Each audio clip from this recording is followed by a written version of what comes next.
Bom, então, vamos dar início, então, para esse Cine do mês de setembro, hoje com a convidada Gisele, que está aqui. Então, todo mundo que está aqui hoje, seja bem-vindo, né? Vamos, se tiver alguém que não conhece o Espaço Caminhos, então, para esses, eu vou falar um pouquinho o que é esse espaço, né? Para que possam estar com a gente. Uma das coisas muito importantes para nós são pessoas novas, né? Sempre quando tem alguém novo, renova a coisa, então é muito bom, né? Então, há muito tempo trabalhando juntos, né? Foi em 2016, né, que a gente oficialmente, né, junto com outros colegas, criamos esse espaço que a gente chamou Caminhos na Psicanálise, porque realmente é um caminho, né? Cuja proposta, em geral, é uma proposta de pensamento e trabalho que adota o viés psicanalítico, né? O Caminhos, ele é uma casa, né? Fica aqui em Sorocaba, no interior, onde funcionam atendimentos, supervisões, grupos de estudo, cursos livres, né? Cursos livres teóricos, e a gente também tem um curso Bases, que ele integra a teoria, né, psicanalítica com a vivência de grupo operativo, né, do Pichon Rivière. Além dessas atividades, tem esse Cine, né, Caminhos, que vocês estão participando hoje, que acontece online, e nessa linha também de cinema, a gente tem o Telinha no Caminhos, que é pensado para o público infantil, né, adaptado, né, para as crianças, e elas vão junto com os pais, a gente faz alguns trabalhos grupais com eles, né, bem legal.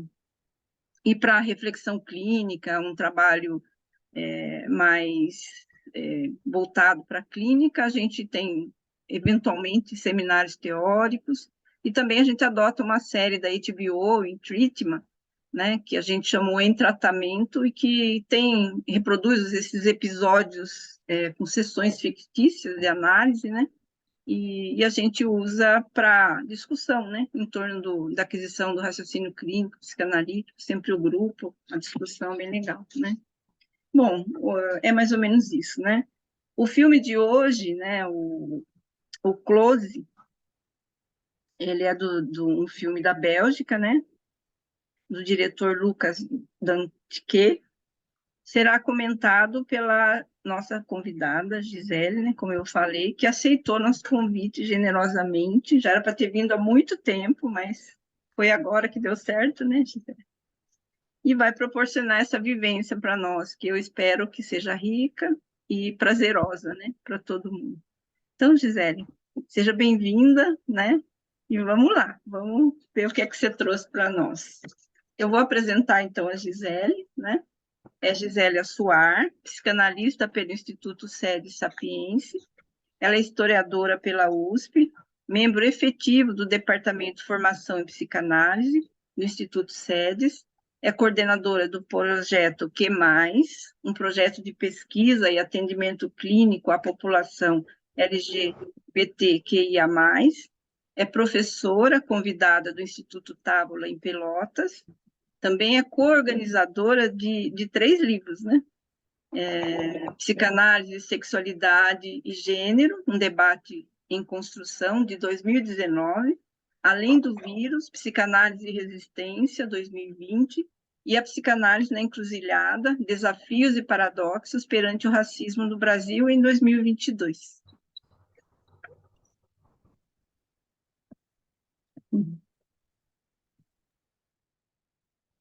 Queria começar agradecendo a Sandra e o pessoal aqui do Caminhos pelo convite. Muito bom estar aqui com vocês, né? E agradecer também todos que estão aqui hoje. E, bom, falar de um filme que, assim, foi um filme que me tocou muito. Acho que é um filme que me capturou, acho que desde as primeiras cenas, assim, achei um filme, ele é extremamente delicado. É aqueles filmes que a gente assiste e fica com ele, né, por dias, né, no pensamento. E acho que principalmente porque o Close, ele trata de vários temas que são sensíveis e atuais, mas de uma forma fugindo dos estereótipos, né, que normalmente são apresentados sobre esses temas. Né? Então, assim, eu acho que definitivamente o Close não é um filme muito óbvio. Bom, eu espero que todos tenham assistido, porque eu vou dar todos os spoilers, né? Então, imagino que vocês todos já tenham visto o filme. Bom, além de tudo, né, o filme também trabalha temas que são muito caros a mim, que eu trabalho com esses temas há muito tempo. Um que é as questões relativas à adolescência, então eu trabalhei muitos anos com adolescentes, e as questões de gênero, né, que é um trabalho que eu também já venho fazendo há muito tempo. Né? Então, acho que o filme, de fato, me cativou. Bom, resumidamente, o filme conta a história de dois adolescentes, né, dois garotos de 13 anos, o Léo e o Remy, que vivem uma amizade de infância muito íntima, muito profunda.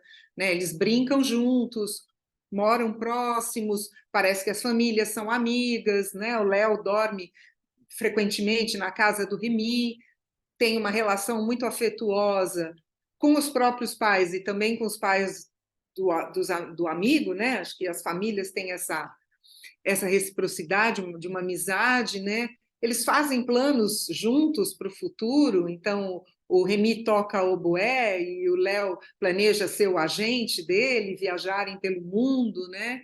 E ao que parece estão no momento onde eles vão começar um novo ciclo, né? Numa escola nova, numa escola parece bem maior, né?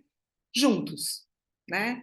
E é nessa escola que eles vão conhecer novos amigos e vão precisar se deparar com a assunção da própria sexualidade e com a aparição inesperada do erotismo. Bom, queria fazer um parênteses aqui para lembrar que quando a gente fala da assunção da sexualidade na adolescência, a gente não está querendo dizer de que ela já não tivesse lá antes, né, na infância. Então, Freud já, se a gente pegar o texto de 1905, né, ele já mostra para a gente que a sexualidade infantil é presente desde o princípio. Mas talvez, se a gente for pensar no sexual, talvez isso seja uma descoberta a posteriori, né? Mas eu vou falar mais disso, acho que depois. Uma coisa que eu queria também é que, assim, se alguém tiver alguma dúvida ou quiser fazer uma colocação, quiser me interromper, fiquem à vontade, acho que é um bate-papo, né? Depois, no fim, também a gente vai... Acho que a ideia é conversar sobre, né? Bom, na esteira de outros filmes mais ou menos da mesma época, né, contemporâneos, como, por exemplo, After Sun, o Close ele é um filme que ele é marcado por muitas lacunas. Né? É um filme repleto de não ditos. E eu acho que é exatamente porque nem tudo fica muito explícito, porque o filme faz esses silêncios, né? É que a gente pode escutar a densidade, a complexidade da relação entre as personagens. Então, eu acho que é um filme que ele não tem uma intenção de mostrar uma história fechadinha, né?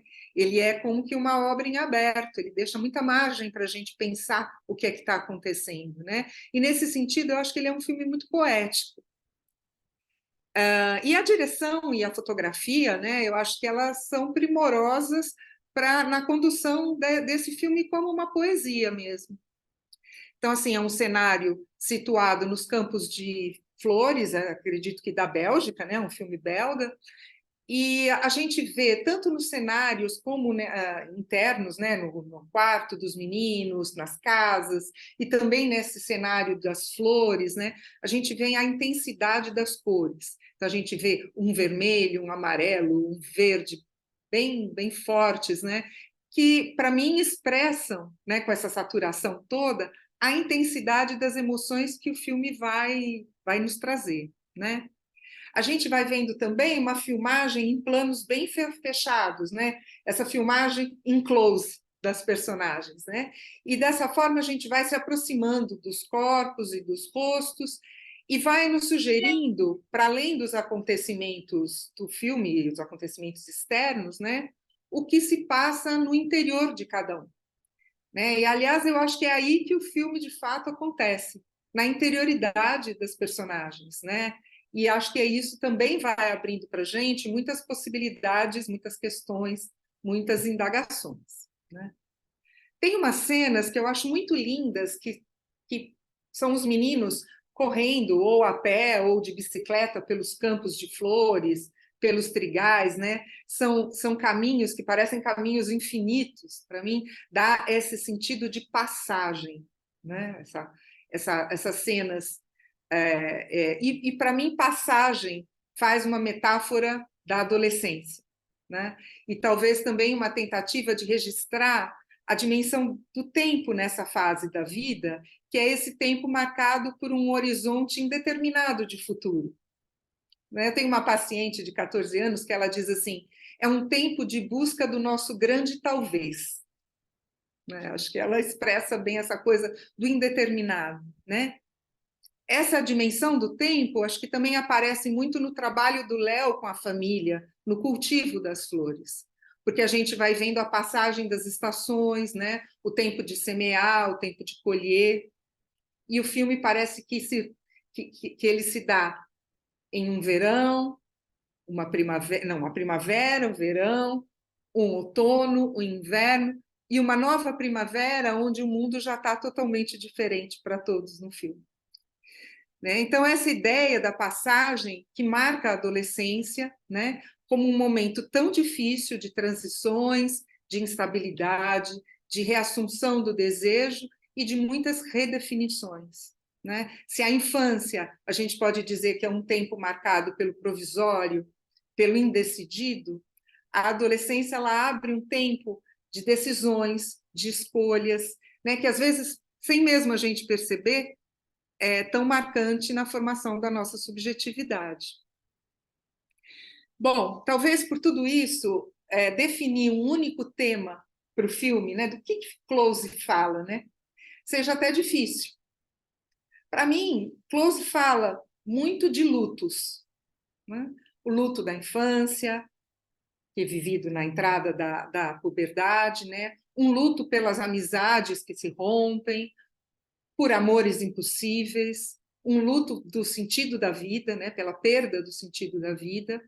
Mas eu vou destacar aqui a melancolia de lutos que não podem ser chorados, que não podem ser pranteados. E eu vou explicar, acho que é esse o gancho que eu quero fazer com o filme, vou explicar um pouco mais para frente. Eu vi algumas interpretações desse filme que sugerem um filme que fala sobre o bullying e suas consequências, ou que fala sobre homofobia. Mas, na minha leitura, eu prefiro dizer que é um filme sobre gênero e a descoberta da sexualidade. Um filme sobre a constituição daquilo que a gente entende por masculinidade, pautada por um machismo estrutural, por uma heterossexualidade compulsória e que nos atravessa profundamente a todos, na nossa subjetividade, e nos melancoliza. Bom, essa é uma das delicadezas desse filme, diferente daqueles que nos explicam ou nos explicitam a crueldade brutal assim dos preconceitos, aqui a gente percebe uma violência sutil que nos constitui, ainda que no ambiente de flores. Porque se a gente for pensar, o ambiente desses meninos no filme, ele parece um ambiente muito, muito acolhedor, muito favorável, ele não é um ambiente hostil, eles não vivem uma hostilidade familiar, Por isso que eu digo, é um ambiente de flores, mas ainda assim a gente percebe uma violência constitutiva mesmo, E essa delicadeza do filme também aparece na forma como o suicídio do Remy vai ser abordado, Porque nada fica assim explicitado, nada é reduzido a uma causalidade simplista, assim, Bom, de tantas coisas que a gente podia falar e aprofundar a partir desse filme, o recorte que eu vou tentar trazer para vocês hoje passa por uma ideia da Judith Butler, e é uma ideia de que o gênero é sempre melancólico. Ela vai dizer que a gente vive uma cultura de melancolia de gênero. Então, vai ser a partir dessa ideia que eu vou tentar pensar o movimento desses personagens, do Léo e do Remy, né, diante do primeiro acontecimento do filme, que é aquela pergunta, né, que é feita a eles na escola nova, uma pergunta que os interpela, né, que é daquelas meninas que dizem assim: o que há entre vocês? O que acontece com vocês? Né? Ou o que acontece entre vocês? E parece que essa pergunta, né, é um fato que vai produzir respostas totalmente diferentes em cada um dos garotos. Né? Então, é um pouco por aí que eu vou tentar introduzir esse conceito da Butler. Né? E, bom, mas antes eu também, como eu falei, queria lembrar que essa é um viés, né? Um recorte, um exercício hipotético aqui que a gente vai trabalhar com a psicanálise para procurar dar sentido para uma construção que eu fiz a partir do filme, mas que não é a única, né? Nem se pretende a única. Então, aí depois acho que a gente vai conversar e outras coisas vão aparecer, né? Mas eu vou tentar colocar um pouco para vocês desse conceito da Butler, que é um conceito que ela trabalha a partir do Freud, sobretudo através do texto Luto e Melancolia, de 1917, do Freud, e também do Eu e do Isso, de 1923. Então, é a partir das ideias desses dois textos que a Butler vai desenvolver esse conceito. Ela faz isso em vários livros, né? Então, não é uma ideia que aparece num escrito só da Butler, mesmo naquele livro dela mais famoso, Problemas de Gênero, ela coloca um pouco disso, mas, assim, a articulação que eu vou fazer aqui é sobretudo com um livro dela que eu acho muito interessante para a psicanálise, que é um livro que chama A Vida Psíquica do Poder, Teorias da Sujeição. É um livro de 1997 e é um livro onde ela retoma esse conceito de melancolia de gênero e faz essas articulações, né, com o texto freudiano. Bom, relembrando um pouco, o texto Luto e Melancolia do Freud, ele propõe, né, ele trabalha com a ideia de que as identificações, elas são formadas, as identificações melancólicas, né, elas são formadas por lutos inacabados, né? São modos pelos quais o objeto é incorporado e preservado pelo eu, né? Um eu que se divide a partir disso e passa a se atacar como se atacasse o objeto com o qual está identificado. Então, é aquele texto onde vem aquela famosa frase do Freud: a sombra do objeto recai sobre o eu. Então, trata-se, assim, de uma perda, de algo que se perde e que nem se sabe o que se perde nesse algo. Né? Um objeto que é, assim, interiorizado, preservado através dessa identificação, mas ele é preservado de uma forma, vamos dizer assim, ainda que de uma forma desagradável, né? De uma forma que produz no sujeito uma melancolia. No texto de 23, no Eu e no Isso, o Freud ele vai retomar essa ideia e ele vai expandir essa ideia. Ele vai mostrar que o eu ele sempre se constitui a partir desses processos de identificação, sendo o próprio eu um precipitado de todos esses objetos com os quais ele se identifica. Né?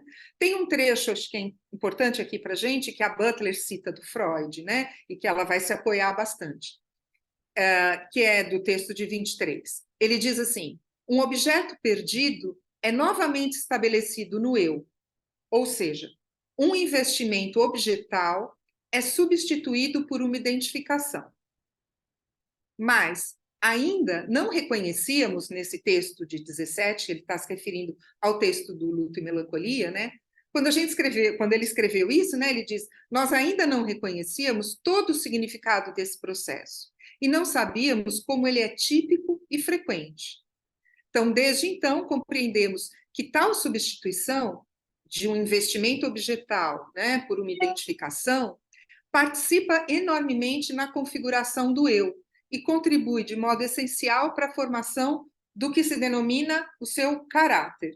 Então, o que o Freud está dizendo é assim: esse processo que ele estava se referindo apenas a melancolia, na verdade, é um processo de constituição do eu, né? E mais para frente, um pouco nesse texto, ele vai dizer assim: talvez a única forma do eu conseguir abrir mão de um objeto sexual e de abandoná-lo, né? E aí ele está se referindo ao complexo de Édipo e à interdição do incesto, né? Ele diz assim: talvez a única forma do eu abrir mão desse objeto sexual é um processo de identificação que preserva esse objeto psiquicamente. Então, ele abre mão do investimento objetal para fazer uma identificação.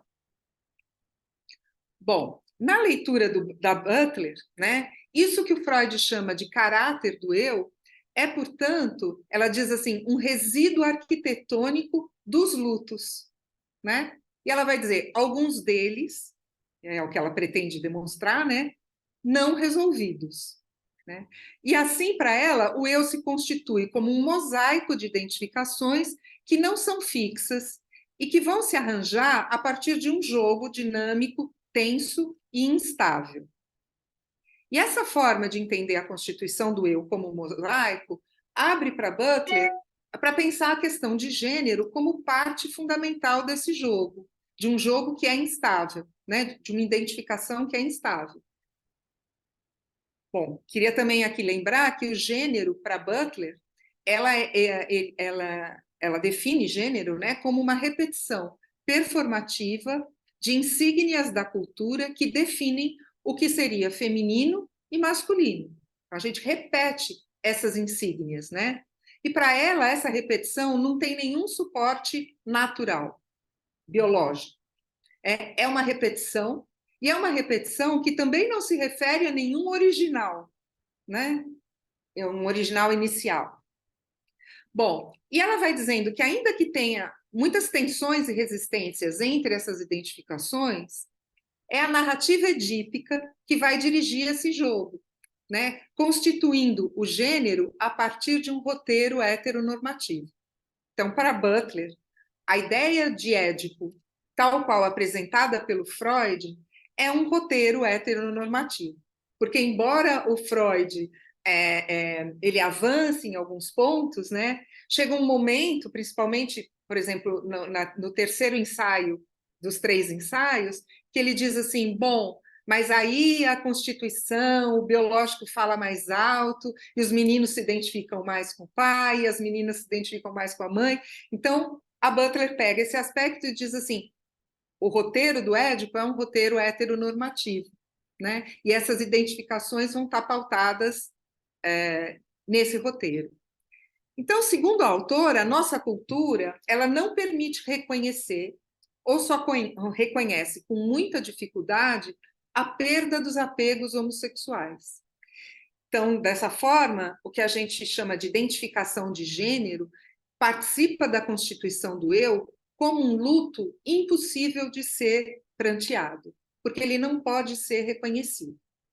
Então, em outras palavras, o apego que se tem ao objeto do gênero oposto, né, ele do objeto heterossexual, então, ele é transformado em identificação por um luto na medida em que a perda desse objeto de amor ela pode ser reconhecida e pode ser pranteada. Já o objeto do mesmo gênero, o objeto homossexual, ele é preservado através de uma identificação melancólica, porque a perda desse amor não pode ser reconhecida como perda de amor, né? Então ela não pode ser chorada. E desse jeito, o objeto perdido ele vai continuar a habitar o eu, mas como uma identificação, assim, ele vai continuar assombrando o eu, né? Como parte das suas identificações, mas não podendo ser reconhecido como um objeto de amor perdido, né? Precisando ser negado. Existe, portanto, uma perda que ela é recusada. E aí ela faz uma frase que é assim: nunca amei, jamais perdi. Então, não poder reconhecer que é um objeto de amor faz com que a gente não possa viver a perda como perda, né? E ela diz que esse nunca, jamais é, inclusive, o que dá suporte para a gente pensar a vida heterossexual como alguma coisa natural. A gente faz uma naturalização da heterossexualidade a partir disso, né? E ela diz que é a partir disso que vai se dar a formação sexual de todos nós, inclusive a formação, por exemplo, de uma pessoa homossexual, né? É dessa forma melancólica, então, né? Então, nas palavras da Butler, a proibição da homossexualidade, que é uma proibição que ela coloca como anterior mesmo à proibição do incesto. Isso é importante de dizer. Para Butler, a proibição da homossexualidade, ela é anterior à proibição daquilo que a gente chama de incesto, né? Então, para ela, essa proibição, ela impede um processo de luto e provoca uma identificação melancólica, que efetivamente faz o desejo homossexual se voltar sobre si mesmo na forma de autocensura e de sentimento de culpa. Bom, essa melancolia de gênero, ela designa, então, um processo constitutivo do eu, e, por consequente, do gênero, que diz respeito a essas identificações melancólicas de amores perdidos, mas que não sabemos que perdemos, porque, do ponto de vista heteronormativo, são amores proibidos, né? Bom, esse conceito da Butler, ele é um conceito controverso, né? Então, tem muita discussão sobre esse conceito, né? E mais, o que eu queria trazer para vocês assim será que dá para a gente pensar as identificações de gênero a partir de identificações melancólicas, né? Será que é possível pensar essa história do close a partir dessa chave? Então, eu vou voltar agora aqui para o enredo do filme para a gente tentar ver se a gente encontra alguma coisa disso aí, né, nessa história, né? Então, se a gente pensar, tem dois grandes acontecimentos que marcam o filme, né? Dois impactos externos, mas que vão mudar, transformar as personagens de forma definitiva, né? E aí o caminho que cada uma delas vai trilhar a partir desses acontecimentos, talvez faça a gente perceber alguma coisa aí disso que a Butler nos traz, né?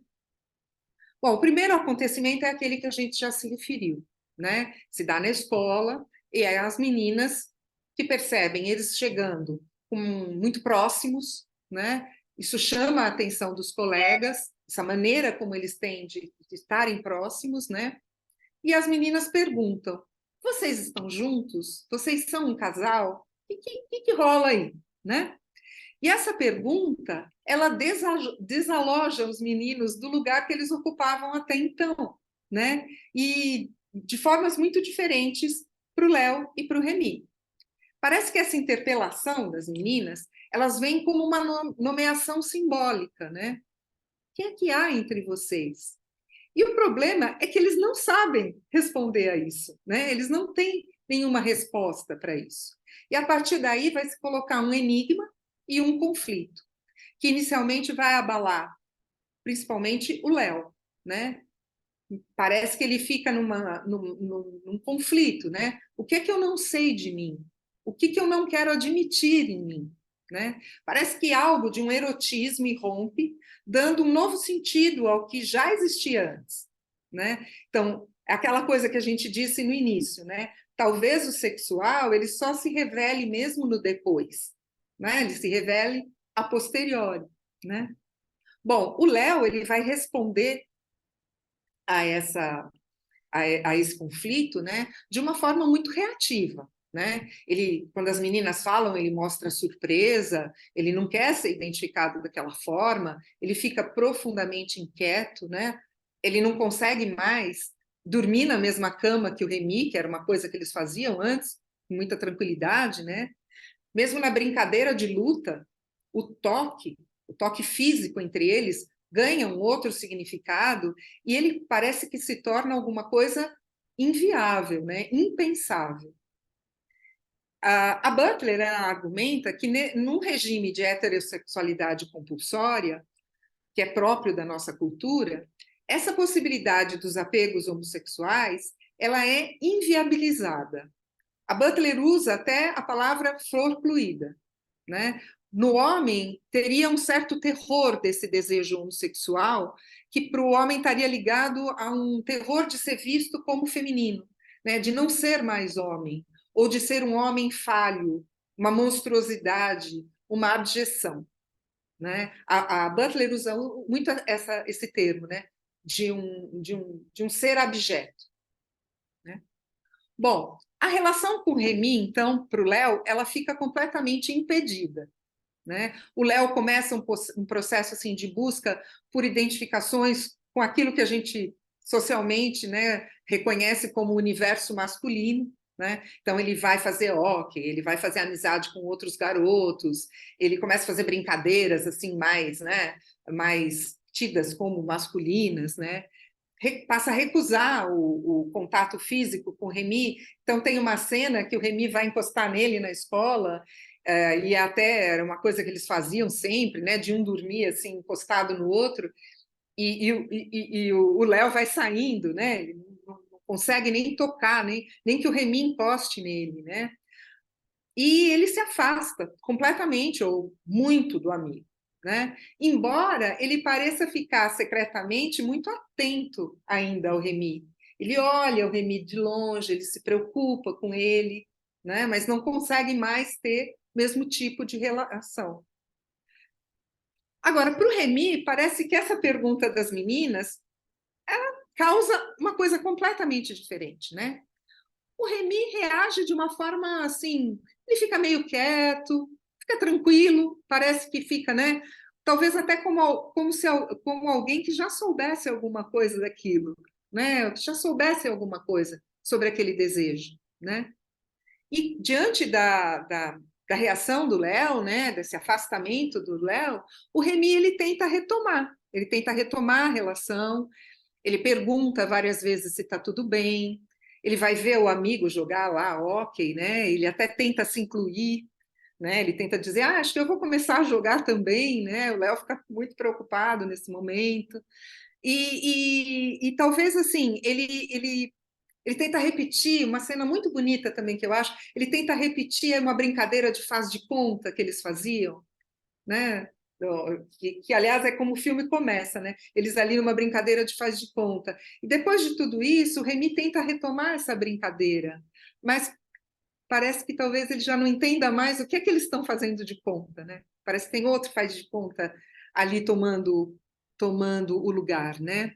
Agora, uma coisa que eu achei muito interessante no filme é que em nenhum momento os garotos conversam. Eles não chegam para falar sobre o que aconteceu, né? Parece realmente, como a Butler fala, né, que fica uma impossibilidade, né? Aquilo cai num lugar de impossibilidade, né? E o Remy, tomar uma água aqui, gente. O Remy fica com bastante raiva, né? Ele chega a bater no Léo, né? Ele percebe que ele está perdendo, que ele está se perdendo, né? Ao perder o amigo, né? Mas parece que tem alguma coisa aí que não pode ser nomeada, né? Ou como a Butler diz, não pode ser pranteada, né? Segundo a Butler é uma filósofa, né? Segundo ela, enquanto o luto permanecer indizível, o fato da raiva não ser reconhecida pode intensificá-la. E, se ela é condenada publicamente, os efeitos melancólicos da condenação podem atingir proporções suicidas. Ela diz isso do lado também de quem tem uma orientação homossexual, né? Então, assim, essa raiva, se a gente lembrar daquela cena que o Remy bate no Léo na escola, todo mundo separa, né? Fica aquela coisa do que é isso, né? Parece que não se pode dizer que raiva é essa do Remy. Parece que cai nesse lugar do indizível, né? E acho que atingido no seu desejo, né, que não pode ser reconhecido, o Remy não suporta, né? E ele se perde de si mesmo. E talvez o suicídio de Remy seja acho que é o grande segundo acontecimento do filme, né? Porque nesse momento é o real que se impõe, né? O real aí no sentido lacaniano mesmo, do impossível de ser representado. E o que eu acho muito interessante, muito sensível do diretor do filme, né, do Lucas Dont, é que ele traz esse impossível para o filme, né? Então, não existe nenhuma cena do suicídio, né? Quase nenhuma palavra. O Léo recebe a notícia da mãe, que também é uma cena belíssima, super emocionante do filme, quase sem palavra, né? Fica realmente a ideia de um real que se impõe, né? Como aquilo que não cessa de não se inscrever, né? Não tem como dizer daquilo. E acho que o filme ele é muito sensível na forma, né? Como o suicídio do Remy é tratado, né? Tem no máximo uma cena assim de uma porta arrombada, né? Num banheiro, que é interessante também pensar, porque parece que já existia alguma coisa no Remy, porque tem uma cena no começo que a mãe se preocupa muito quando ele se tranca no banheiro, né? E a gente pensa assim, né? Por que será que aquela mãe estava ali, né? Dizendo que não queria, que ele não podia, né? Parece que talvez já existisse alguma coisa ali, né? Que falasse de um lugar, de um lugar do Remy meio que a mãe via como um risco, né? Ele se fechar no banheiro. Bom, mas aquela pergunta, o que aconteceu entre vocês, o que acontece entre vocês, essa pergunta continua. Ela continua sem elaboração possível para o Léo, e ela passa também a não ter uma elaboração possível para a mãe do Remy, né? Que também vai para o Léo e pergunta o que aconteceu entre vocês, né? Então, aquela pergunta que já vinha lá nas meninas da escola continua, né? Continua sem resposta. E o Léo, a gente vê que ele vai se desesperando, né? Ele não consegue nomear, ele não consegue chorar, né? Ele não consegue prantear o seu luto e ele melancoliza, né? Então, não podendo reconhecer o que ele perdeu, ele recusa. Me parece como a Butler diz, né? Nunca amei, jamais perdi. E são muito interessantes as cenas, e acho que são várias, né? Em que ele se machuca, né? Então ele vai lá jogar hóquei e ele se machuca, ele bate seu corpo contra o limite da quadra, ele cai, né? Até que ele quebra o braço. E aí esse é o momento que ele consegue chorar, né? Mas a gente vai vendo naquela cena que a dor dele é outra, né? Que ele não chora pelo braço. Parece até que o pai percebe isso, né? Que o que está sendo chorado lá é outra coisa, né? E talvez a gente pudesse pensar, né? Qual é a impossibilidade de chorar essa perda, né? O que impede o Léo, né? E o que gera tanta culpa nele também, porque ele tem uma culpa enorme, né? Diante do que aconteceu. Parece que o que está em jogo aqui é exatamente a impossibilidade de reconhecer um desejo que existia entre eles, né? Aquilo que talvez tivesse insinuado na pergunta das meninas e que era impensável para o Léo. Bom, o trabalho de luto do Léo, ele vai demandar um reconhecimento, né? Ele vai demandar uma nomeação daquilo que ficou como indizível, né? E pelo qual ele sente muita culpa. E acho que esse reconhecimento vai se dar no encontro com a mãe do Remy, né? Quer dizer, eles têm vários encontros, né? Mas naquele último encontro, onde ele vai até ela e depois ela está dando uma carona para ele de volta para casa, né? E ele diz para ela, foi por minha causa, né? Foi porque eu rompi com ele, né? Foi porque eu me afastei dele, né? Então eu acho que o Léo ele vai encontrar na mãe do Remy o reconhecimento que vai possibilitar alguma elaboração, porque a reação da mãe, embora inicialmente, né, ela mande ele sair do carro, ela fica muito impactada com aquela frase. Ela no momento seguinte ela já corre atrás dele, né? E parece que a forma como ela reage, né? Indo atrás dele, e ele fica até com medo, né? Ele pega uma coisa para se defender dela, né? mas ela o abraça e ela o acolhe num sinal desse reconhecimento da complexidade da relação que esses meninos tinham, né? E talvez esse reconhecimento indique para o Léo uma possibilidade de transformar, né, a melancolia e a culpa em elaboração desse luto, talvez em elaboração da própria sexualidade e do desejo dele, né? Então, acho que era isso que eu queria trazer para vocês, né? Porque para mim essa ideia da melancolia de gênero, ela abriu uma possibilidade de entender, né, a dificuldade e a complexidade dessa relação tão precoce, né, desses meninos que ainda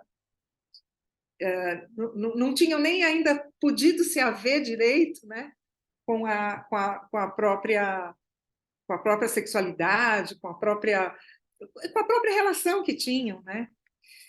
Então, acho que é isso que eu queria trazer. Aí queria muito ouvir vocês a partir disso, a partir dessa ideia meio polêmica aqui da Butler. Então é isso, Sandra. Nossa,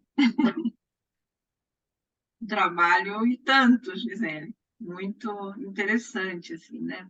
Você trouxe toda uma abordagem muito consistente, né? Assim, no início foi trazendo essa teoria, né? Mas muito bacana mesmo, né? Eu acho que essa coisa da impossibilidade, né? Essa questão do não representado, né? Do não reconhecido, né? Eu acho que é muito chocante, né? Eu fiquei pensando um pouco nessa questão dos adolescentes, entre eles na escola, né? Como tem, assim, uma coisa até que, né, são curiosos, são sádicos, né, os meninos nessa idade, né? Então, e como que tem uma influência mesmo, né, essa questão do social, né, do que é o certo, do que é o errado, né? E como está confuso isso também, né, na atualidade, né? Como as pessoas estão confusas, né? Então, me fez pensar toda essa polêmica que tem por aí, né, do gênero, de fala do gênero, não fala do gênero nas escolas, né, toda essa questão, né, muito cedo, né, e parece que entre eles mesmo já vai surgindo, né, essas questões de uma forma até um pouco precoce, né, as questões, né, porque a criança tem dúvida, né, eles vão começando a ficar curiosos, a não entender, né, algumas coisas. E, ao mesmo tempo, tem a sensação, né, de cada um, você vai percebendo, na percepção você vê os apegos, né, as pessoas que estão mais próximas ou não, né? E vai meio que tentando trazer para um lado questionador, né? E é muito interessante, assim, é realmente um momento muito bonito deles, né? Da relação deles, uma coisa afetiva, né? Uma coisa afetiva, sexualizada, né? Inicialmente sexualizada de uma forma infantil, né? Uma sexualidade infantil, né? Que está para desabrochar. Então, achei muito bonito, achei legal, assim, quando você fala dessa passagem, né? Eu achei interessante essa passagem, né? Então, eu queria saber, assim, como é que você vê, né? Acho que você já, de certa forma, já falou, mas para reforçar e ajudar a gente, né? Como é que você vê essa passagem, né? Assim, de cada um deles, né? O Remy não dá conta, né? Provavelmente não era só isso, né? Eu também acho, né? Acho que tinha alguma coisa ali já, né? Que ele estava vivendo, né? Alguma questão e se fechou nessa relação, nesse afeto, né? E daí perdeu tudo, né? Como se não sobrou mais nada, né? Para ele. Então, de certa forma, como é que você pensa, assim, pensar nesse âmbito da passagem? Porque tem um filme também, que eu não me lembro agora o nome dele, que eu até comentei esse filme há muitos anos, que aparece bem nitidamente essa passagem na adolescência. Eles estão num carro, assim, eles passam dentro de um viaduto, sai do carro, assim, é como se passasse no túnel, né? aquela passagem, assim, e faz concretamente, né, essa passagem necessária, né, para eles. Então, me chamou a atenção esse aspecto estético, assim, né, dessa passagem. Sim. Tem uma coisa que eu acho, né, você falou, né, nessa questão do suicídio do Remy, né? Ah, não era só isso. Eu também, né, a gente vai percebendo que o Remy é um garoto muito diferente do Léo, né? Um garoto mais introspectivo, mais até rígido, tem aquela, né? Ele tem até uma postura mais rígida, né? Ele toca ali o instrumento, ele treina, ele é um garoto assim que tem uma, né? Um jeito muito diferente do Léo, né? O Léo parece um menino mais solto, mais. Então, certamente, né? Acho que tem outras. Por isso que eu digo, o filme ele deixa esses não ditos, né? Esses vazios que possibilitam a gente fazer muitas questões, né? Muitas indagações. O Remy como filho único, né? O Léo não, o Léo já tem um irmão mais velho. Agora, certamente tem ali, nessa ideia de passagem, né, alguma coisa que, quando eles chegam nessa escola e vem essa pergunta, né, parece que, para o Léo, a coisa cai como uma bomba. Né? Quer dizer, acho que é interessante para pensar nisso, como a nomeação, né, ela traz alguma coisa que certamente já estava lá, mas que não tinha sido ainda. Traz alguma coisa que para o Léo fica até meio traumática, né? Ele não consegue nem mais chegar perto do Remy, né? Fica uma coisa assim, quase como se ele, como a gente dizia, né? Caiu a ficha, né? Veio aquela, né? Ele ressignificou tudo aquilo que ele vivia com o Remy e ficou muito assustado, né? A impressão que dá é que o Léo também fica muito assustado, né? E acho que isso acontece na adolescência. Independente da questão, eu acho que eles ficam muito assustados, né? E muito em dúvida, como você falou, né, Sandra? Muito em dúvida de como se posicionar, né? Ou do que querem, do que não querem, do que gostam, do que não gostam. Mas é muito interessante porque, assim, eu tenho alguns pacientes de 12, 13, 14 anos, que eles já têm para eles uma questão de gênero muito definida, né? Então, não sou uma menina, sou um menino, ou vice-versa. Mas eles não têm ainda, e eles dizem isso, uma definição em relação à sexualidade. Né? Então, alguns dizem assim: não, não sou menina, eu me vejo como um menino, mas eu não sei do que eu gosto. Né? Então, assim, parece que tem também essa coisa, né? De olhar para o desejo, de entender, né? Das experimentações, que ainda está muito, né? Muito incipiente, muito. E acho que hoje eles têm uma abertura um pouco maior de poder pensar que eles podem sair, e acho que isso eu estou falando em algumas bolhas, não é verdade que seja assim em todo lugar, mas eu acho que a gente já tem algumas possibilidades de sair dessa normativa, dessa heterossexualidade compulsória, né? E eu acho que também é muito interessante você pensar, né, com todos o que a gente vê por aí, os preconceitos, como eles eram livres, né, assim, para estar junto, dormir, né, os pais não estavam, não tinha nenhuma questão ali, né, assim, uma reprimenda, nem nada, eles estavam muito tranquilos, era para ter, né, feito uma coisa bacana, se não fosse o fora, né? Mas sabe o que eu acho? Eu fico pensando muito nisso, porque mesmo a pergunta das meninas, ela é provocativa, né? A É gente sabe que provocativo. nessa idade eles são provocativos. Mas eu não vi como um bullying, como uma coisa assim super agressiva, Não, não. como se eles estivessem isolados. Curiosidade, né? Uma Né? coisa Eu acho que teve curiosa. uma coisa. Né? Então, por isso que eu falei, né? Colocar o gênero, né? Vamos dizer, essa normativa de gênero, que é muito precoce. A gente coloca isso muito precoce, né? A primeira coisa que a gente fala quando você vê um bebê, É uma ou até antes menina, uma do menina. bebê, né?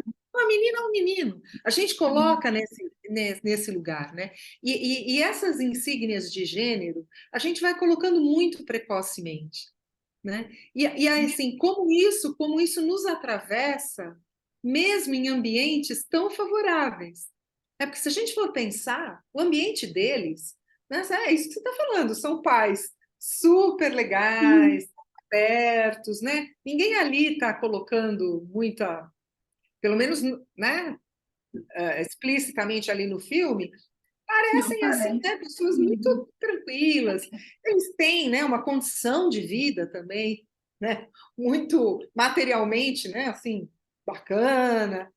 E a escola também não me parece uma escola super onde eles estão vivendo uma agressividade de um bullying, né, como a gente também conhece muito mais intensamente em outras realidades, né? Então, assim, essas imposições nos atravessam e Não tem como. constituem de uma forma violenta, né? Ainda que, né, num ambiente assim tão tranquilo, né? Porque, de qualquer modo, para o Léo, esse levantar essa ideia ficou alguma coisa impossível, né? Ele não conseguiu, né? É interessante, estava pensando hoje, né? O Freud, ele diz que nas amizades sempre tem esse erotismo homossexual sublimado, né? É bem verdade que a sublimação nunca dá conta de tudo, né? Sempre tem um resto. Parece que esse esse resto impossível, né? Que se coloca como uma coisa impossível, que a gente vê muitas vezes em reações bastante homofóbicas. Sim. Pessoal, quem quer colocar, pode abrir o microfone, falar, ou se quiser escrever, mas acho que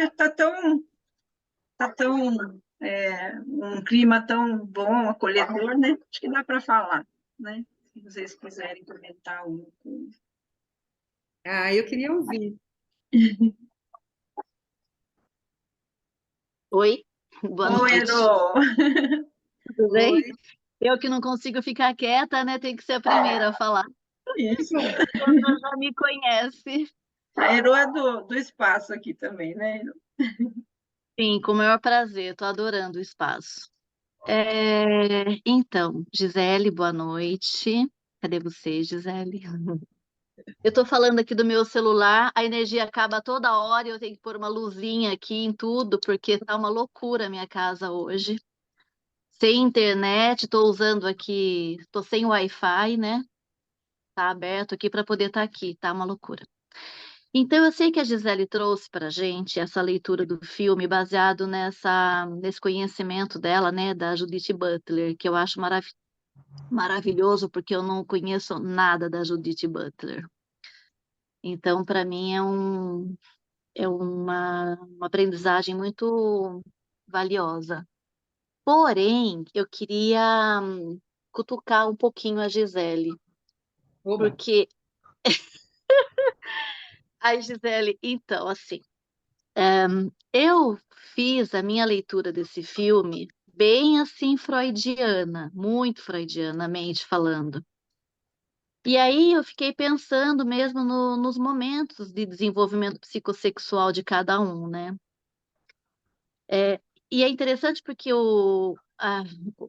primeiro, quando eu soube que ia ser a respeito desse filme, eu falei, nossa, será que eu vou ver os meninos se beijando, se abraçando? Como que vai ser isso?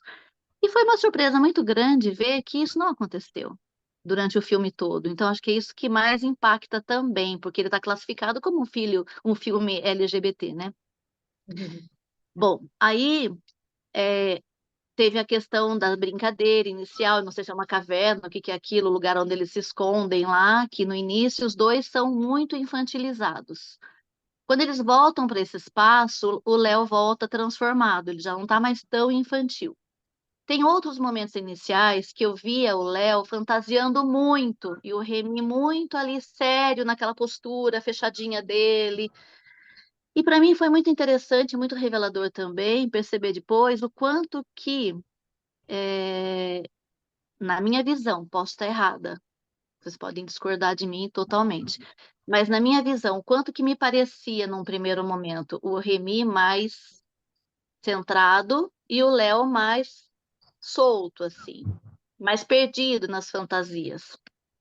E aí eu fui percebendo depois, no decorrer do filme, e assim, fiz um estudo aqui em casa, né, para tentar entender um pouquinho, e fui concluindo assim que para mim, na minha leitura, né, com base no conceito mais freudiano, eu entendi que o Léo estava num ritmo de desenvolvimento, de maturação. E me pareceu, num certo momento, que o Remy, de uma certa forma, aquilo que me parecia no começo como, algo, assim, mais centrado, na verdade era alguém mais talvez mais bloqueado, mais sob o efeito de uma castração, assim, mais forte, mais de repente, um Édipo mal resolvido. Porque eu fiquei viajando, né, como a gente adora fazer na psicanálise. Eu pensei, de repente aquele instrumento, né, instrumento, era de repente um objeto ali para ele de satisfação narcísica também, né, porque através daquele instrumento ele conseguia a atenção das pessoas e se tornava um objeto de admiração para os outros, que foi nesse ponto que eu acho que a coisa desandou com eles, quando o Léo, ele caminha, né, no desenvolvimento, porque para mim aquela fala das meninas foi como se fosse um terceiro ali entrando na relação deles, né. E que aí o Léo se deu conta naquele momento: "Poxa, tá, que é isso, né". E aí ele não sai totalmente dessa relação, na minha visão, porque ele ainda está numa fase da adolescência muito inicial, eu entendo isso, que é uma fase inicial e que nessa fase ele não tem essas respostas ainda, sabe, eu não sei, eu não sei, eu gosto de menino, gosto de menina, eu acho que ele ainda está se defendendo dessa castração. E acho que a fala da menina foi um interdito, assim, né, foi o terceiro entrando na relação que sacudiu a relação deles, né, a amizade. E aí quando ele se afasta para pensar, para refletir tudo isso, né, para se conhecer, para entender, e aí nesse caminho de autoconhecimento, ele vai entrando em contato com com angústia e tudo mais, parece que o Remy não faz nada disso, né. A única coisa que o Remy demonstra é que, assim, eu perdi, né, eu perdi o meu objeto aqui, meu objeto de satisfação narcísica, né, que me parecia que a relação deles estava muito nisso. O Remy estava muito nessa fixação, até porque, estudando a adolescência, a gente assim, eu vi, né, que nesse início da adolescência tem uma regressão para a fase, né, para uma fase infantil, que é a fase do ai, deixa eu ver, eu até anotei aqui, uma fase da pré-genitalidade, né, que é essa necessidade, assim, grande de satisfação da primeira infância e que no início da adolescência tem esse retorno. Parece que o Léo sai mais fácil disso do que o Remy. E aí uma outra observação que eu fiz do filme foi, a gente vendo a família dos dois, parece que as pessoas, né, os membros da família do Léo, as figuras parentais, elas ocupam o seu lugar, assim, cada um ocupa plenamente o seu lugar, né, o pai, a mãe, o irmão. E do Remy, me chamou a atenção que parece que a mãe é a figura forte, o pai não. Então, achei também que essa questão narcísica podia estar relacionada com isso. Bom, acho que eu já falei bastante, era isso que eu queria falar, quero ouvir a Gisele agora.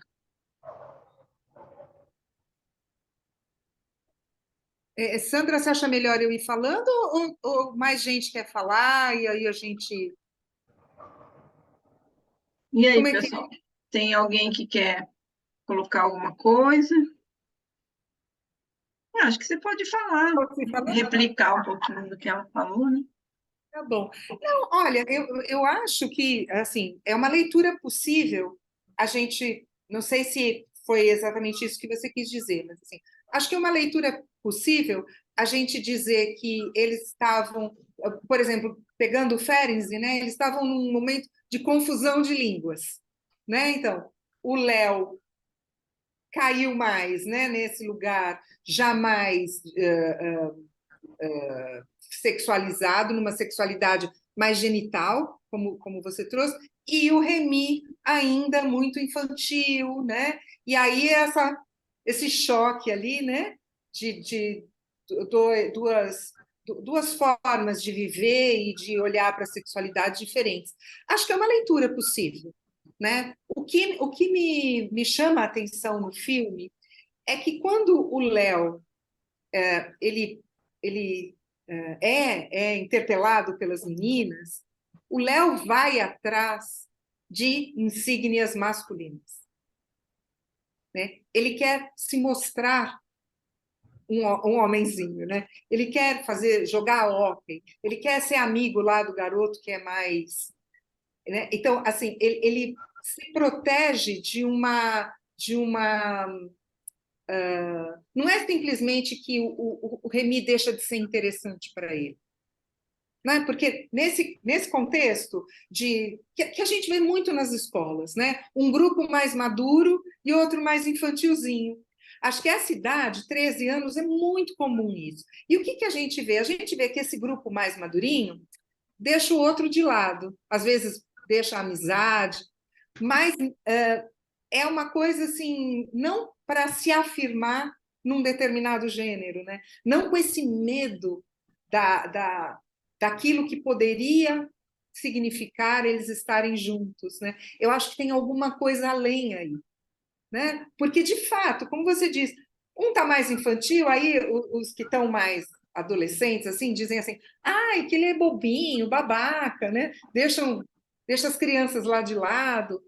A gente sabe que formam-se essas panelinhas a partir disso, né? Mas eu acho que não é muito isso que acontece no filme, eu não entendo assim, por essa necessidade do Léo de se afirmar e essa repulsa, quer dizer, ele não consegue nem mais, longe da escola, estar com o Remy, né? Ele não consegue, e ele é o cara que estava olhando o Remy tocar o oboé com um olhar absolutamente apaixonado, né? Não sei, tem uma cena que ele está se apresentando e que o Léo está ali, né?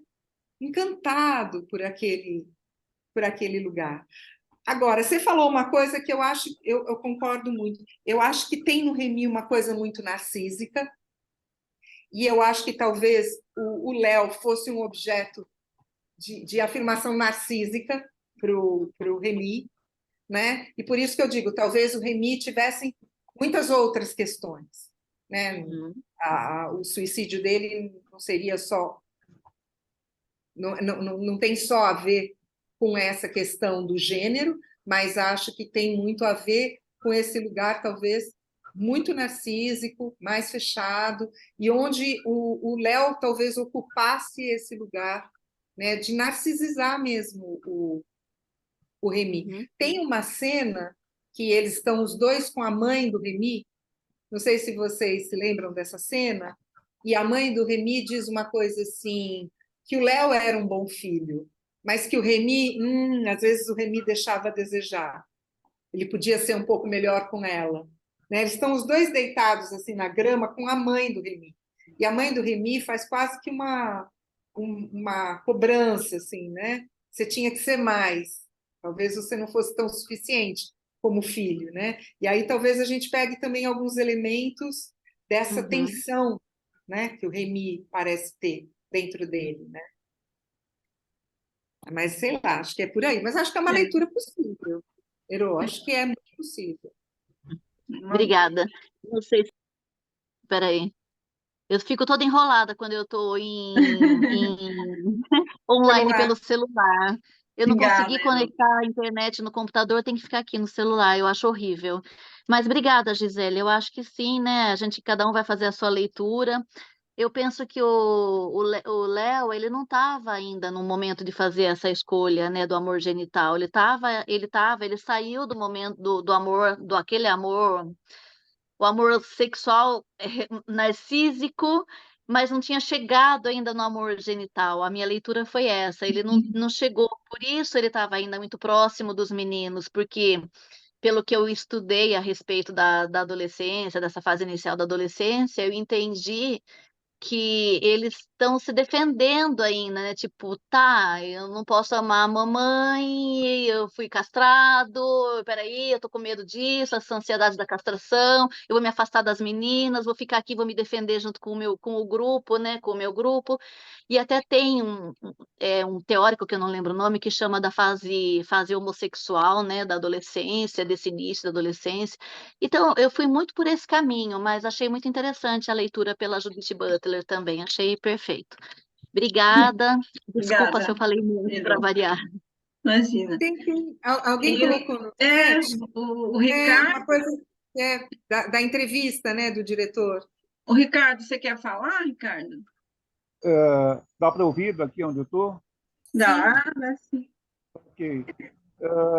Eu tive a oportunidade de participar de um outro debate sobre close lá no MIS, com a Luciana Sadi, há muito tempo atrás, assim, há uns tempos atrás. Assim, foi uma coincidência, uma casualidade. Assim. Eu tenho mestrado em apresentar, assim, prazer em estar aqui com vocês, maravilha. Assim. Eu tenho mestrado em psicanálise com 4 psicanalistas, mas na letras, na FEFELESH, na Faculdade de Filosofia da USP, com o Renato Mezan, com a Miriam Schneider, então, meio por fora com professores visitantes, com Fábio Landa. Então, eu tive um ótimo acesso às obras completas de Freud. Aliás, Freud tem um excelente texto nas conferências que eu citei na época para a Luciana Sadi, sobre o Close mesmo, sobre o filme Close, que eu vou tentar compartilhar alguma coisa, assim, muito rápida aqui. Né? Mas a questão da fragilidade, da passagem da idade, assim, eles tinham 12 anos, 11, 12 anos, assim, e eles estavam ingressando no segundo grau ali, né? Ou seja, era o primeiro dia de aula do segundo grau, o que é uma revolução. Ou seja, eles estavam saindo de uma escola e entrando em outra, uma nova escola. O primeiro dia de aula não era na escola padrão deles, era em outra escola. Né?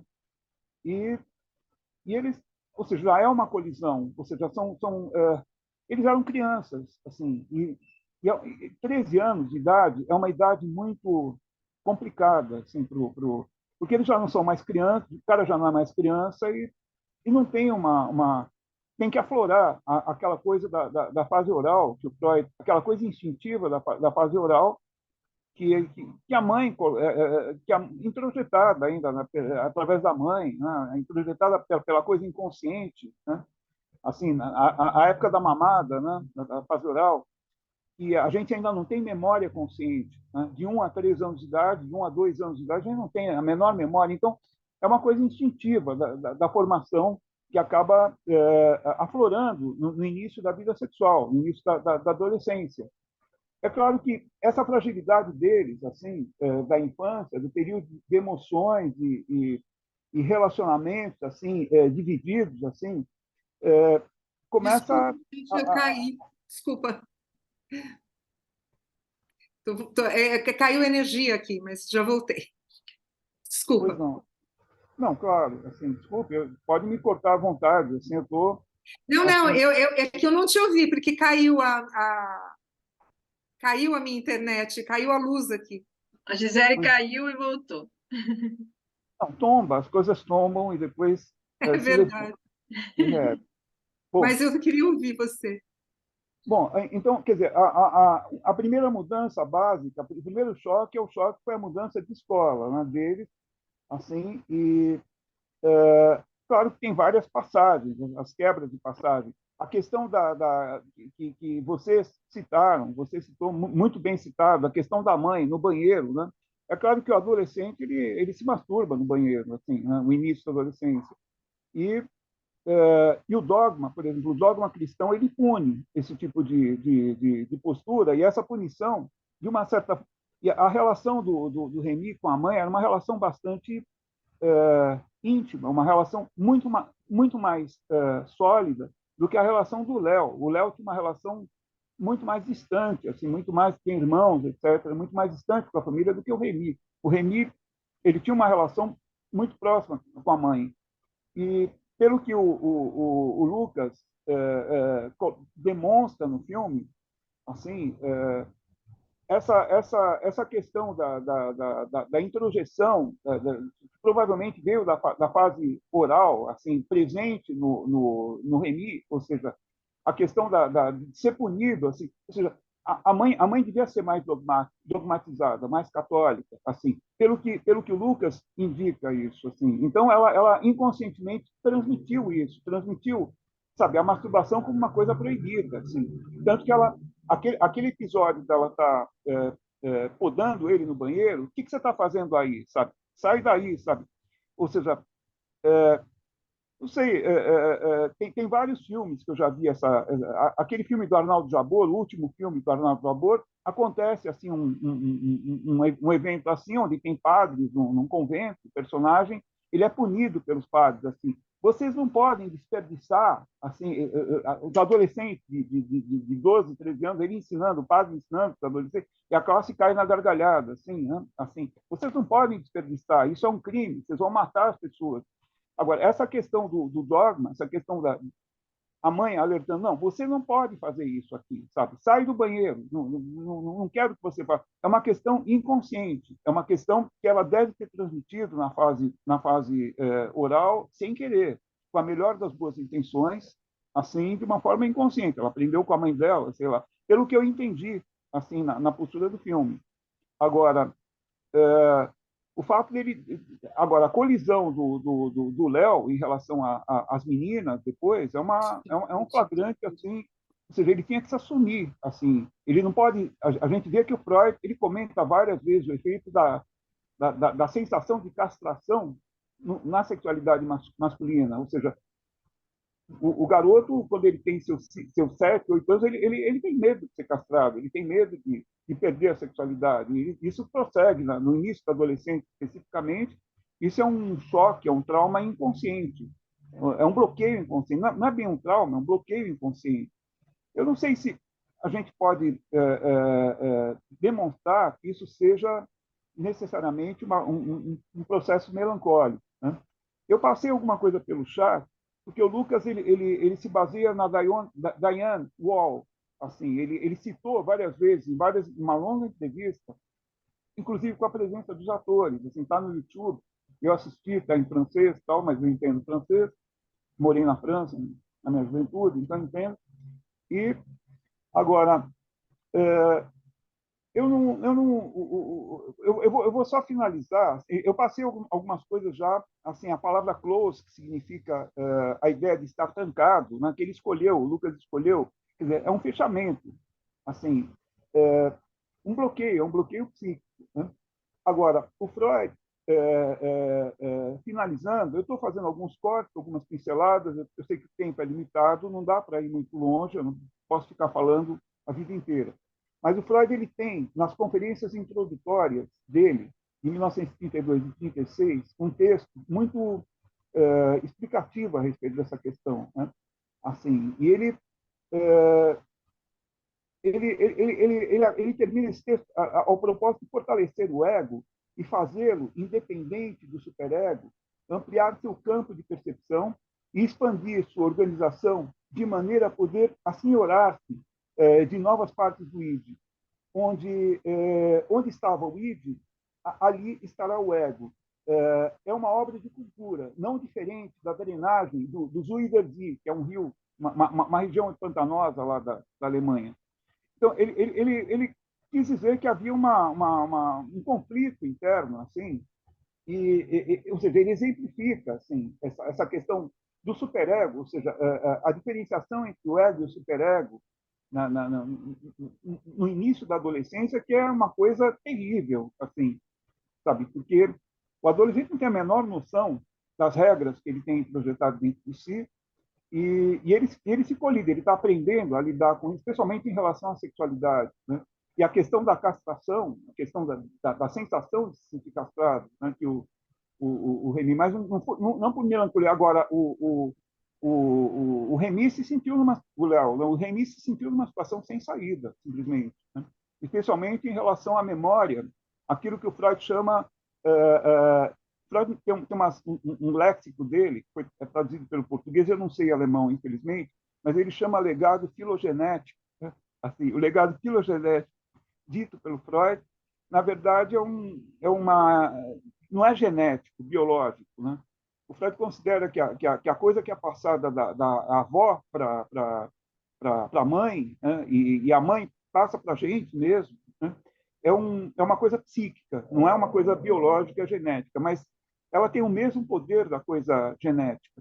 E ele nomeia isso de legado filogenético. Assim, eu demorei muito para entender que isso não era genético biológico, era genético psíquico. Né? E essa memória acabou passando da mãe para o Remy, assim, e o Remy não conseguiu superar isso, simplesmente, assim, a questão do afeto, ele não supera, né? Assim, né? A ponto de capaz de captar acontecimentos nas profundezas do ego e no id, os quais de outro modo lhe seriam inacessíveis. Estou lendo Freud, pode-se duvidar a esse caminho, que esse caminho nos levará às últimas verdades, de se esperar alguma salvação. O Freud tenta mostrar como curar isso, como seria curar um garoto desses num consultório psicanalítico, assim, né? Ou seja, como salvar isso, como lidar com essa memória filogenética. Nessas conferências, ele tem um texto bastante... Esse texto, assim, está na página 54, 55 das conferências, né, do volume 22, né, do Freud, é bastante específico. Bom, eu espero não ter ido longe demais, eu não quero massacrar. Imagina, Ricardo, obrigada. Nossa. Já que a gente está aqui, por que não compartilhar? Por que não Claro, mas depois você pode pegar, né? A Gisele pode dar um e-mail, alguma coisa, né, Gisele? Pode ser manter Sim, um diálogo, né? sim, com certeza. Vocês Até Olha, porque tem uma coisa da Butler, né? Que a podem, Butler vocês podem entrar no meu Facebook, o meu sobrenome, Weidergorn, Ricardo, e eu acabei de compartilhar hoje a minha participação no filme Land, no Museu da Imagem e do Som, a minha fala, que eles gravam no YouTube, então e também tem a minha fala lá no meio da plateia, lá do meio da plateia eles dão o microfone, então eu compartilhei a minha fala através do vídeo dele, que eles disponibilizam no YouTube, também do filme Holy Spider, que é a história eu tenho 2 filmes compartilhados lá, minha fala. É só entrar no meu Facebook, tá lá, clicar que vocês vão poder ter acesso, assim, sabe? tá São outros bom, 2, assim. legal. Vamos ver o que a Gisele quer complementar. Olha, Gisele, só para a gente se organizar, tem a outra Gisele aqui, Gisele Rego, que escreveu também alguma coisa no chat, não sei se ela quer falar, e tem o Joaquim, né, Joaquim, também, que Vamos ouvir, então, aí, vamos ouvir as pessoas. Do chat, a Gisele vai falar? Eu Gisele, perdi, quando eu caí, eu perdi o chat. a Gisele quer falar, Gisele? Não? Eu não consigo ler o que ela escreveu, porque quando eu caí, Elange, você lê para a gente? Liga o som, desliga. O som está desligado. Ela fala assim: o Léo quer se mostrar homem, mas em momento algum ele demonstra um olhar pelas meninas. Depois ele se aproxima de outro menino em uma suposta amizade semelhante ao do Remy. O título do filme não poderia ter sido mais perspicaz. Joaquim quer falar, Joaquim?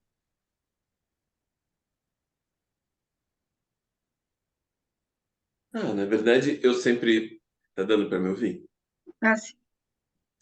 Eu sempre acabo falando desse lugar do que me toca, né? E eu acho que a arte e a psicanálise, a arte tem esse poder de tocar a gente, né? E eu acho que com essa ferramenta da psicanálise a gente pode ir explorando um universo de coisas, né? Acho que a psicanálise está aí para isso mesmo, né? Para ampliar as nossas possibilidades psíquicas, né? Acho que a fala da Gisele traz para a gente, ela consegue mastigar e digerir para a gente, né?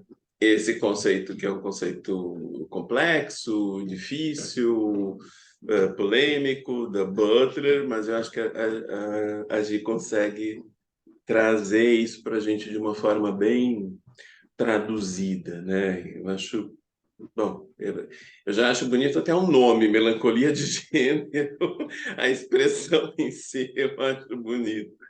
E o raciocínio todo da Butler eu acho muito interessante. Mas eu queria falar da raiva que eu fiquei, né, do Lucas Dont, para não dizer que é inveja, né? Como que esse sujeito com 32 anos faz esses dois filmes, né? O Girl e agora o Close, né?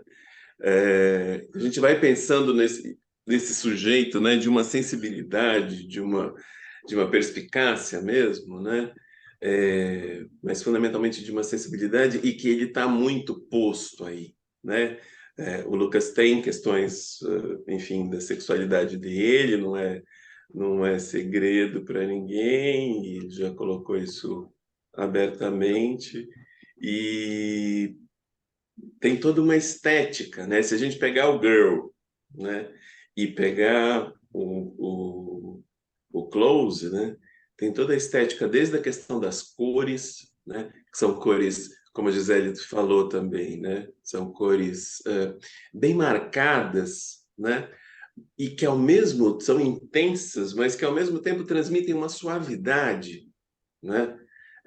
Acho que essa coisa toda dos campos de flores, ele é muito muito interessante ele poder trazer isso, né?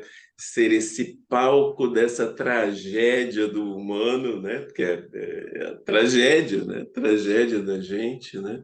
Nesse palco tão delicado, né? E aí a gente pode ir extrapolando para um monte de coisas, né? As famílias acolhedoras, como a Gisele falou, quer dizer, de novo, é um palco muito delicado, muito acolhedor, onde a tragédia se instala, né? E essa tragédia que vem e que a gente está submetido a ela, né, a qualquer momento, né? Dessa chegada de um trauma, né? Eu acho isso muito bonito que ele consegue colocar como cada um vai reagindo, vai acionando seus mecanismos de defesa, ou seu aparelho psíquico, ao fim e ao cabo, diante de um trauma, né? O mesmo trauma, a mesma pergunta, né, vai sendo acolhida por esses aparelhos psíquicos de uma forma completamente diferente, né? E aí um consegue oficialmente fazer essa travessia da adolescência, essa passagem, né, como a Gisele falou, e o outro, a gente tende a dizer que ele não conseguiu, né? Mas eu li outro dia desse um artigo na revista brasileira de psicanálise sobre, que é uma revista temática sobre suicídio, e que traz um artigo sobre a questão da melancolia e poder pensar na melancolia como uma saída também, né? Que muito frequentemente, e até como uma herança da parte médica, a melancolia fica muito patologizada, né? A Na passagem da psiquiatria. saída, né? A passagem da É, saída. é. Então, claro, é uma tragédia, é terrível. A gente queria muito que o Remy tivesse vivo inteiro por aí para ver o que ia acontecer com ele, né? Mas é a saída que foi possível para esse aparelho psíquico, né? E eu acho que fala muito mesmo dessa transição e dessa possibilidade, dessa fragilidade desse aparelho psíquico, como você vai conseguindo atravessar isso ao longo da vida, né? Todos os dias, né? A gente está fazendo essas travessias, né?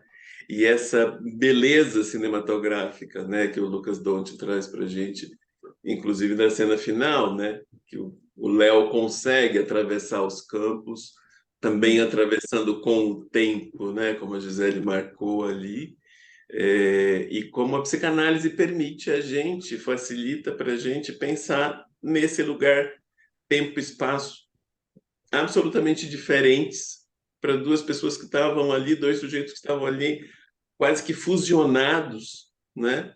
E que o corte aí nessa fusão provoca caminhos tão diferentes, né? Enfim, acho que dá para esse filme é muito bonito, é muito didático, dá para dar aula em cima dele do que a gente quiser, né? Dá para falar de trauma, dá para falar de estrutura, dá para falar de posição, dá para falar uma coisa que eu gosto muito de pensar é nessas fantasias inconscientes que não puderam ser vividas porque tivemos uma quebra, né, nessa conexão, não teve fala, né, não foi possível ser colocado nessa palavra encarnada, né?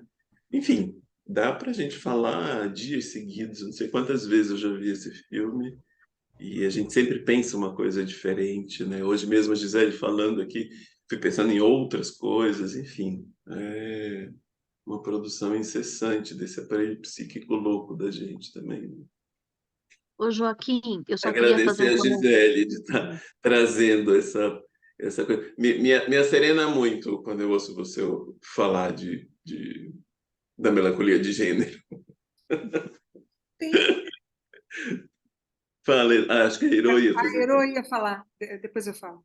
Não, só ia comentar que o Joaquim falou, né, dos dois, né, o Remy e o Léo ali vivendo, né, essa experiência de modo diferente, mas tem as meninas também, né, que estão com a mesma idade cronológica, mas assim, no desenvolvimento sexual diferente, né, que elas chegam, né, na mesma idade cronológica, porém de forma diferente, né, e talvez por isso tenha tido essa essa atitude, né, o grupo de meninas que chega e faz esse questionamento, porque para elas está muito claro, né, nesse momento já está claro, né, quando, eh no desenvolvimento sexual da menina, no início da adolescência, ela já está se dirigindo para o objeto do sexo oposto, né. O que parece que com o menino não acontece tão imediatamente assim, então já chegam de forma diferente nessa fase. Eu acho que o filme mostra um pouco isso também, assim, pela minha leitura. Então, é a questão dos 2 meninos que estão em momentos diferentes e em relação às meninas também que estão em momentos diferentes desse desenvolvimento da maturidade sexual, né. Eu achei interessante isso também. Me fez É, pensar isso quando você falou. Obrigada. e é que, pegando um gancho nisso, né, acho que a gente é privilegiado de ter contato com a psicanálise nesse sentido, porque a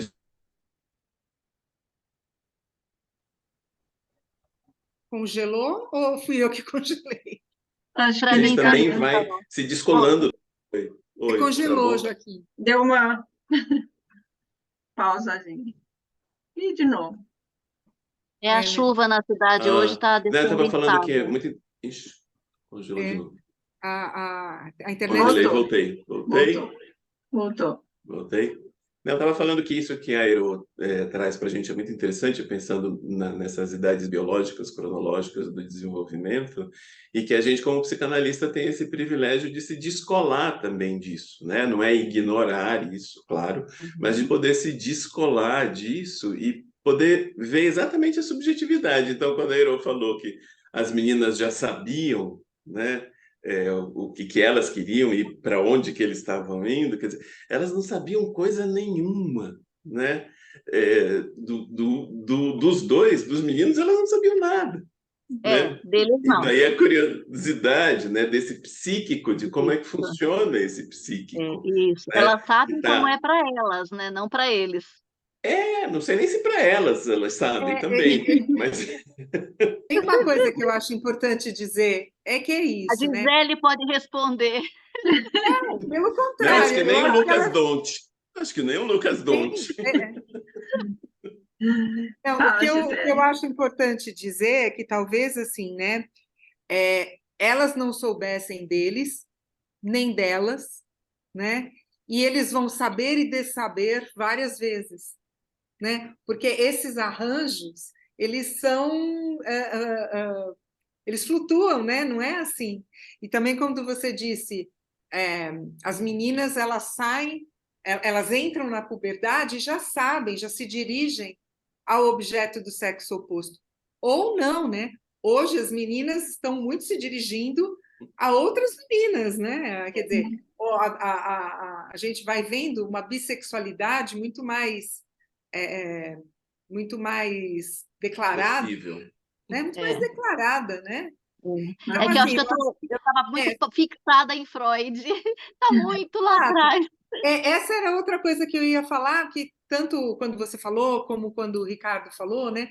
A Butler, ela é uma crítica de Freud, né? E o que ela critica, embora ela se apoie nos conceitos freudianos, ela usa o conceito de pulsão, enfim, ela pega os aspectos mais subversivos, mais radicais do Freud. Mas, de verdade, ela faz uma crítica muito grande a esse roteiro heteronormativo que ela vê o Freud colocando, né? Que é essas disposições biológicas que o Freud ora foge, ora volta, né? E aí ele vai dizer, então, né? Aí depois na puberdade os hormônios falam mais alto e aí as meninas se dirigem para o homem e os meninos. Então, essa visão mais biologicista do Freud, que ele foge e volta, né? Ele oscila nisso, né? Bom, Freud é um homem do século XIX, né? A gente tem que lembrar disso. Um dos aspectos que a Butler critica, né? Então, o que ela vai... E talvez, assim, teve um outro momento, uma outra apresentação sobre melancolia de gênero, que eu dei um exemplo, que é assim, a gente ouve as menininhas, ou mesmo os menininhos pequenos, né? De 4, 5 anos, eles dizem assim, ou as meninas, ou os meninos, eles dizem assim, eu vou casar com a mamãe, né? Eu vou casar com a mamãe, eu vou namorar a mamãe. E as meninas dizem, eu vou namorar o papai. E isso tudo, pela cultura, é absorvido de uma forma muito tranquila, né? O que a gente normalmente diz é assim, não pode porque a mamãe é namorada do papai. Não pode porque o papai é namorado da mamãe. Mas o desejo da criança, naquele momento, ele não é rechaçado. Agora, ouve um menininho dizer, eu vou casar com o papai, para ver qual é a resposta. Ouve uma menininha dizer, eu vou casar com a mamãe, né? Esse desejo infantil, ele é rechaçado. É por isso que cai nesse lugar de não poder representar isso como um amor perdido. É disso que a Butler está falando. Legal. No momento em que eu perco esse amor e eu tenho que abrir mão dele, eu não posso chorar essa perda. Como os menininhos fazem, não posso casar, como não posso casar com a mamãe? Que choram, né, são acolhidos, né? Então, quando o objeto é heterossexual, existe um acolhimento desta perda do amor objetal infantil, né? Mas quando é uma declaração, por exemplo, desse tipo para o objeto homossexual, isso não é possível, né? É vedada a possibilidade, né? Então, acho que um pouco esse exemplo é o que talvez ilustre um pouco essa ideia, né? Da melancolia de gênero. Você tem que abrir mão, você se identifica, mas não pode dizer que perdeu esse amor, né? Ele não é... Perfeito, agora eu entendi. Ficou bem claro agora. É um exemplo que a Ficou gente mais vê. claro. Crianças Não, agora falam ficou isso. perfeita a explicação. Eu pude entender exatamente essa melancolia de gênero que você estava falando, que eu não estava entendendo nada. Que bom! É porque a gente coloca num lugar mais da vida mesmo, né? Não do conceito, é da vida. Legal, perfeito. Obrigada. Legal. Quem mais quer falar alguma coisa? Elange quer falar alguma coisa, Elange? Não, o Ricardo colocou mais coisas no chat. Eu não sei se ele quer falar ou ele quer que eu leia. Leia, Elange, acho que é melhor. Fica mais didático, né? Tá.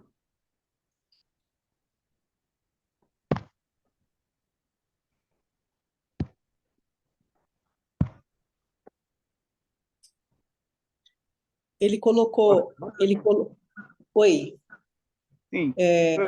O que eu quis o dizer Ricardo, foi... Desculpe, eu quis compartilhar alguns comentários do Freud em relação à sexualidade feminina, que foi mencionada tá. assim, porque o Freud ele fala que no Pequeno Hans, em vários outros, em vários textos, né, em Intersexualidades, tal, ele comenta isso que eu acabei de postar aqui no chat, que como se fosse assim, houvesse duas fases que a sexualidade é sempre masculina. Ele parte desse princípio que o clitóris, a sexualidade clitoriana é idêntica à masculina, é a própria masculina. Mas tem aquele momento da menina, quando ela está aos 5, 6 anos de idade, 5 anos de idade, e os garotos, ela está brincando com os garotos, de igual para igual, os garotos, não, você é menina, você não pode mais brincar com a gente, porque você é diferente. E esse bloqueio de sexualidade, ou seja, ela tem que se assumir que não vai, que o clitóris não vai crescer, porque a ideia inicial da criança de 2, 3 anos de idade é que o clitóris vai virar um pênis, vai crescer, e não cresce, né? Assim, porque a fisiologia feminina não permite isso. Mas depois, na adolescência, existe uma fase 2, que é a fase vaginal da menina. E essa fase vaginal, eu estou pulando uma espação, assim, é um rombo enorme o que eu estou falando.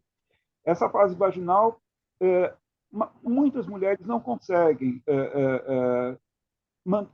mantêm uma anestesia vaginal, não conseguem superar essa anestesia vaginal. Elas só mantêm o orgasmo clitoriano, elas não chegam ao orgasmo completo, ao orgasmo vaginal. Por todas aqueles comentários que o Freud, no decorrer da vida toda dele, acaba abrangendo, acaba seguindo, assim, depois que ela tem o filho, ela consegue entender, ela consegue introjetar, ela consegue relacionar uma série de circunstâncias e acaba despertando, etc.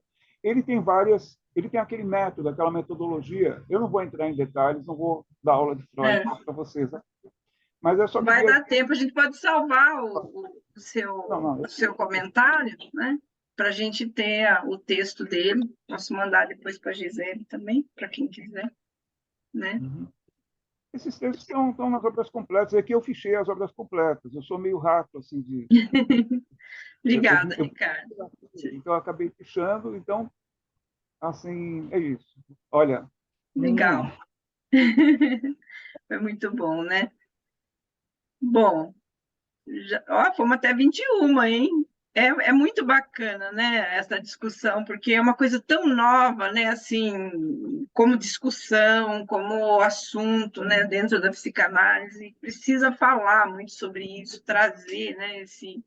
Vamos ver, Gisela, quem sabe um dia você vem também no Caminhos, né, Iro? Chamar ela para falar um dos nossos encontros aí, né, acho que seria legal, né, Elane? E tem uma coisa que eu acho que quando a gente pensa em gênero, acho que é uma coisa importante da gente colocar um pouco, né, essas questões mesmo como Freud coloca, né, que o Freud faz uma leitura muito masculina, né, do Édipo. Ele tem um olhar, né, o que é o orgasmo completo, o que não é, né, um olhar absolutamente masculino disso, né? E assim, talvez a gente pensar, né, até onde foi o Freud, né? Pensando hoje em dia. Sim. Né? Então, até que ponto, né, ele conseguiu pensar a feminilidade e o que é que a gente pode hoje rever, repensar, né? Acho que outros autores, depois do Freud, já fizeram isso, né? Sim. Lacan, outros vários, né? Mas a gente vai tendo que continuar, né? Dando aqui uma continuidade ao pensamento psicanalítico, né? Porque senão a gente fica repetindo às vezes coisas.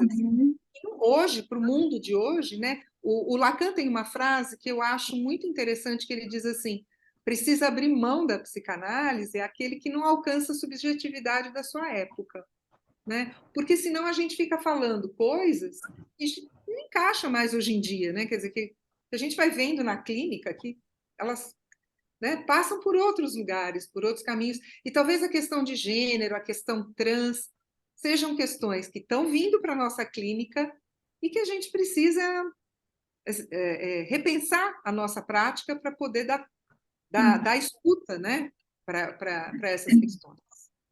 Sim, Mas é isso, é muito bom conversar, né? E esse é um filme belíssimo. sim, sim. Tem muita E coisa, né?